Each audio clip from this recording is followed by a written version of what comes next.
जळगावमध्येच झालेला आहे आणि त्या रोडाला वापस बनवलं जात आहे. तर या रोडाच्या संदर्भात आपल्या जळगाव शहरातील जी सर्वांचे लाडके आहे हे शिवराम काका आहे. मी या रोडचा उपभोक्ता आहे आणि करत आता सुद्धा आहे. हा रोड आता 1-1.5 वर्षापूर्वी डांबरी बनवला, पण डांबरी बनवला तर त्याला बी खर्च आलाच की नको. मग डांबरी बनवण्याचा खर्च हा किमान 15 वर्षात वसूल झाला असता. कायद्याने या डांबरी रस्त्याचे आयुष्य 15 वर्ष डिफाईन केलेले आहे. जर समजा तुम्ही वर्ष 1.5-2 वर्षामध्ये जर हा रस्ता उखडून पुन्हा सिमेंटचा बनवत असाल तर हा अपार आहे. तुम्ही एकाच जागेवर 1-2 वर्षामध्ये रस्त्याचा प्रकार करत बदलत असाल तर निधीचा गैरवापर आहे. ही जबाबदारी माझे स्थानिक आमदार शहराचे आपले सुरेश भोळे तुम्ही होते ना का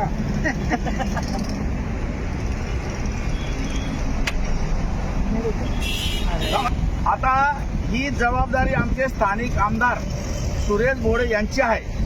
कारण जरी हा रस्ता नॅशनल हायवे अथॉरिटीचा असला तरी सुद्धा माझ्या शहरामध्ये आणि तुमच्या मतदारसंघामध्ये जे बी काही काम चालतं ती जबाबदारी स्थानिक आमदाराची आणि खासदाराची आहे. तुम्हाला आमदार बनवलं, खासदार बनवलं याचा अर्थ असं होत नाही की तुम्ही आमच्या निधीचा गैरवापर करणार आणि पुन्हा पुन्हा एकच रस्ता उघडून दुसरा रस्ता बनवणार, दुसरा उघडून तिसरा बनवणार. मामा हे चुकीचं आहे, स्मिता वाघ हे चुकीचं आहे. हाच निधी तुम्ही आधीच सिमेंटीकरणासाठी का नाही वापरला? म्हणजे डांबरीकरणासाठी जो पैसा होता तो अन्य ठिकाणी रस्ता बनवण्यासाठी वापरता आला असता.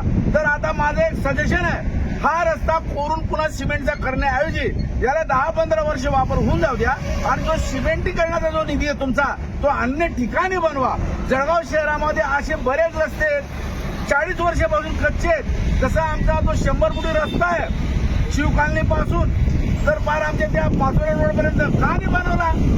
50-60 वर्ष तुम्ही रस्ता बनवत नसाल तर चुकीचं आहे आणि त्या पैसा तुम्ही इतर ठिकाणी खर्च करतात हे पण चुकीचे.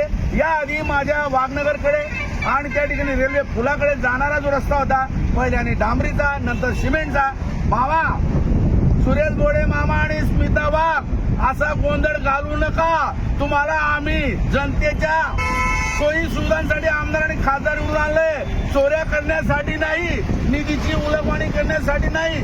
आणि म्हणून जळगाव शहराचा जागरूक नागरिक, जिल्ह्याचा जागरूक नागरिक म्हणून तुम्ही आमदार आणि खासदारांनो तुम्हाला वॉर्निंग देतो, तुम्ही भ्रष्टाचार करीत आहात, भ्रष्टाचार करीत आहात. जर सुरेश भोळे आणि स्मिता वाघला जर असा भ्रष्टाचार करायचा असेल, निधीचा अपव्यय करायचा असेल, तुमची घरं दारं विकून रस्ते बनवा, नाही तर असं काम थांबवा.